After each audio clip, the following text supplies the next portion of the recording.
एक बार की बात है, एक बाज अपनी पत्नी के साथ पहाड़ों के चट्टानों पर रहता था। तभी एक दिन उन्होंने सोचा क्यों न जंगल के बीच ही घोंसला बनाकर रहा जाए। जंगल में रहेंगे तो शिकार के लिए ज्यादा मेहनत भी नहीं करनी पड़ेगी, क्योंकि जंगल में तो कई छोटे मोटे जानवर शिकार के लिए मिल ही जाएंगे।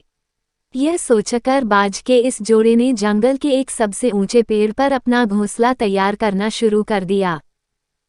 अब मौसम भी बदल चुका था। तभी एक दिन बाज की पत्नी ने घोंसले में अंडे दिए। बाजों का ये जोड़ा बहुत ही खुश था कि कुछ ही दिनों में उनके छोटे छोटे चूजे होंगे और वो उनके साथ एक साथ आसमान में उड़ेंगे।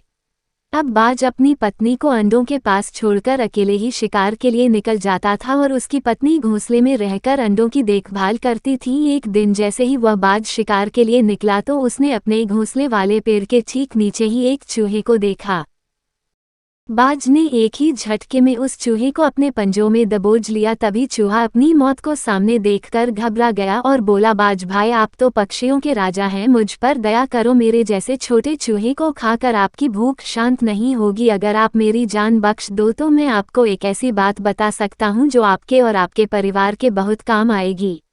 बाज चूहे की ये बात सुनकर रुक गया और बोला कि ठीक है, बताओ तुम क्या कहना चाहते हो। तब चूहे ने बोलना शुरू किया, बाज भाई, मैं जानता हूँ कि आप इस पेड़ के ऊपर घोंसला बनाकर अपने परिवार के साथ बहुत खुशी से रहते हो और मैं भी इस पेड़ के नीचे बिल बनाकर रहता हूँ।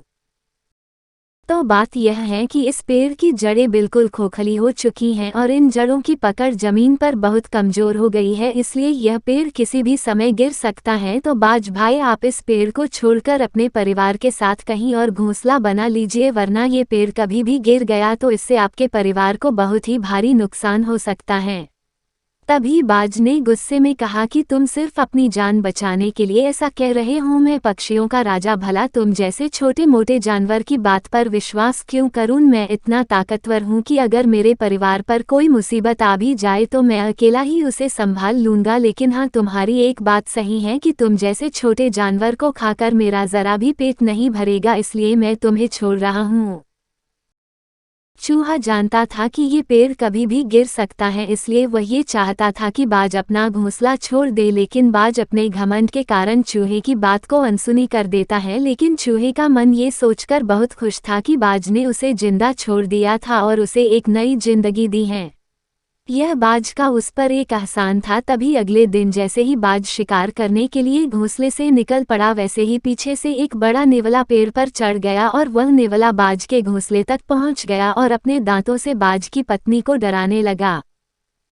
शायद उसकी इच्छा बाज के अंडों को खाने की थी।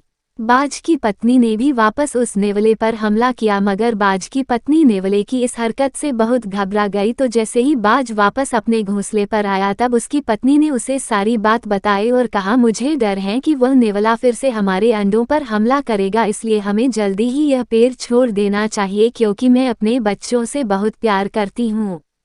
तभी बाज को भी लगा कि उसके अंडों को नेवला धोखे से खा सकता है, इसलिए तुरंत बाज और उसकी पत्नी मिलकर दोनों ने ही उस पेड़ से कुछ ही दूर पर अपना घोंसला बनाना शुरू कर दिया। और जैसे ही उन्होंने दूसरा घोंसला बना लिया, वैसे ही अपने अंडों को पंजे में दबाकर वह दूसरे घोंसले में ले गए।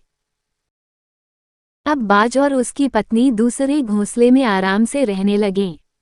अभी उन्हें दूसरे घोंसले में पहुंचे हुए एक दिन ही निकला था कि शाम के समय तेज हवा चलने लगी। तभी उन्होंने देखा कि जिस पेड़ पर वह पहले रहते थे वह हवा की मार को नहीं झेल पाया और धड़ाम से जमीन पर बड़ी ही तेजी से गिर गया।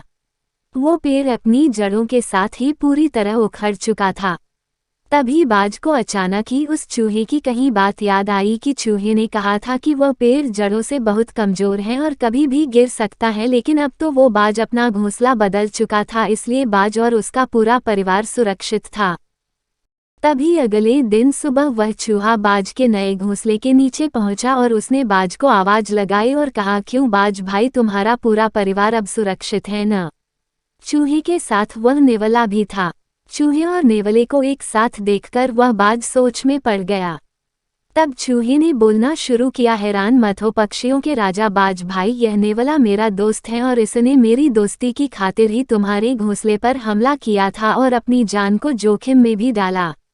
यह सब मेरा प्लान था ताकि मैं तुम्हारी और तुम्हारे परिवार की जान बचा सकूं। मैंने ही भेजा था नेवले को तुम्हारे घोंसले पर हमला करने के लिए, और वह भी ठीक उसी समय जब तुम घोंसले पर नहीं थे, क्योंकि मैं जानता था कि उस समय तुम्हारी पत्नी अकेली होगी और वह नेवले से डरकर तुमसे घोंसला बदलने को जरूर कहेगी, और हमारा मकसद भी यही था कि तुम अपने परिवार को कहीं और लेकर चले जाओ ताकि तुम्हारे बच्चे सुरक्षित रहें। तभी यह सब सुनकर बाज बड़ी ही शर्मिंदगी महसूस कर रहा था कि उसने चूहे की बात नहीं मानी, और अब उस बाज का घमंड भी चूर चूर हो चुका था। तभी उसने चूहे को धन्यवाद कहा।